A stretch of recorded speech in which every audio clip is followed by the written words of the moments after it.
Welcome to the Near Memo, a weekly conversation about search, social, and commerce. What happened, why it matters, and the implications for local. Yeah, all right. There we go. So moving on to our second item, which is mine. Snap released its Q3 earnings. I don't know, what was it? Yes, was it yesterday that they came out? I think it was in the last. Depends on when you're listening to the Yes, Near Memo. that's right.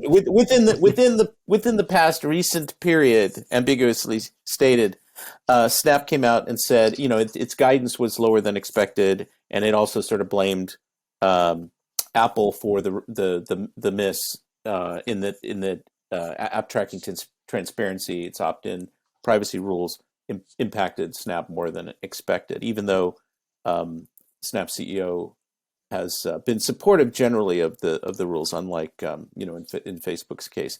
So what's interesting to me there is that on the one hand, and then on the other hand, there was a report that appeared originally in the Washington Post in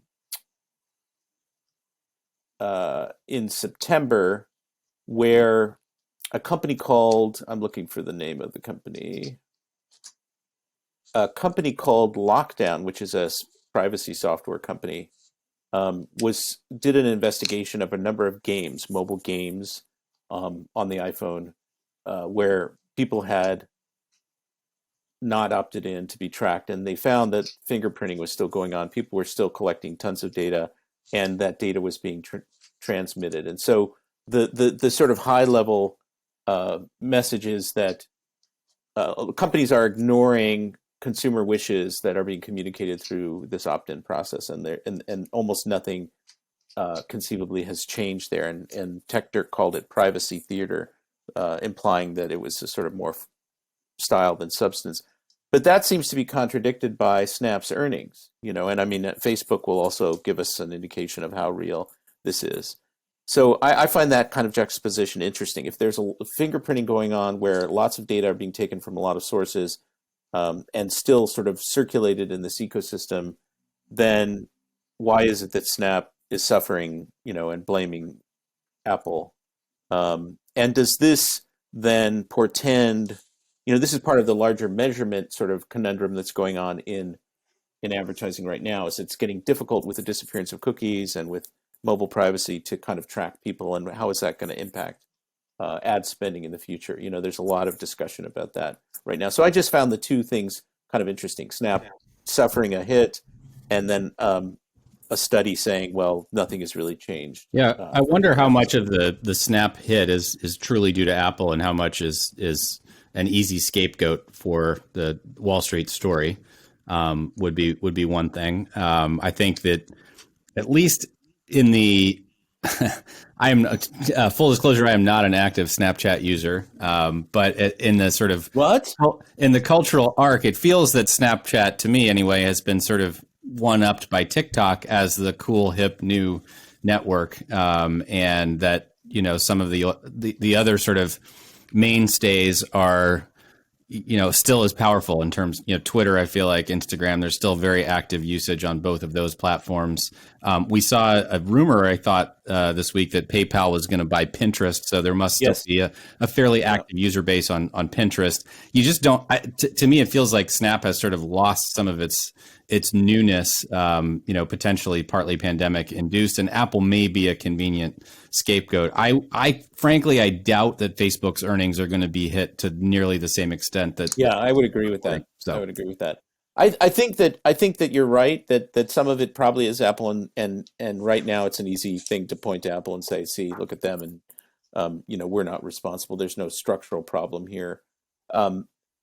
The investment firm Piper Sandler did a teen survey. They do this teen survey every year. It's 10,000 teens, 16 years old. They've been doing it for a while, and I wrote it up in one of the previous newsletters. It may have even been on Monday this week.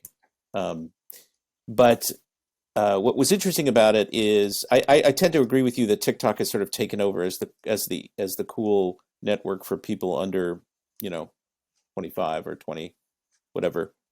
Snapchat was still the favorite network according to this survey. of teens. And Instagram was the network that had the most time spent, I believe, even though it wasn't the preferred network. TikTok was certainly up there, but I think in terms of the momentum, TikTok certainly has the momentum. And TikTok occupies the same place that Snap did for people. Even though Snap has some different features, I think that just sort of emotionally, psychologically, TikTok and Snap are more directly competitive than maybe some of the others. Right. And I'd be interested to see that study run with a demographic that's at least 10 years older than 16-year-olds, because I don't think there's that many advertisers going after people with no disposable income.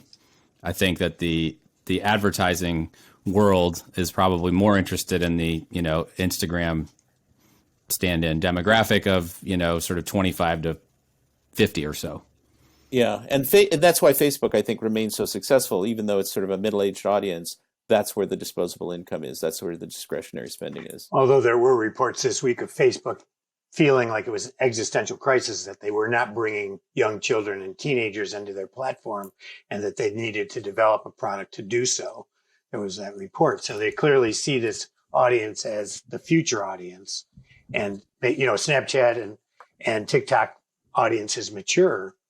So to some extent, it's part of which makes the $1 billion acquisition of Instagram an even better value, right? It's like they bought themselves a 10-year runway on demographics. So yeah, that's exactly right. I mean, they were talking about pipeline. That was the language that was being pipeline. used. Yes, we have to maintain our. The as big opposed tobacco, as opposed to whatever this is called, mainlining or whatever it's called.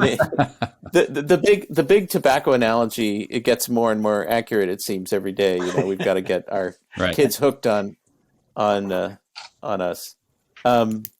So, thanks for joining David, Mike, and Greg. To stay on top of the latest developments in local, subscribe to our newsletter at nearmedia.co. We'll see you next week.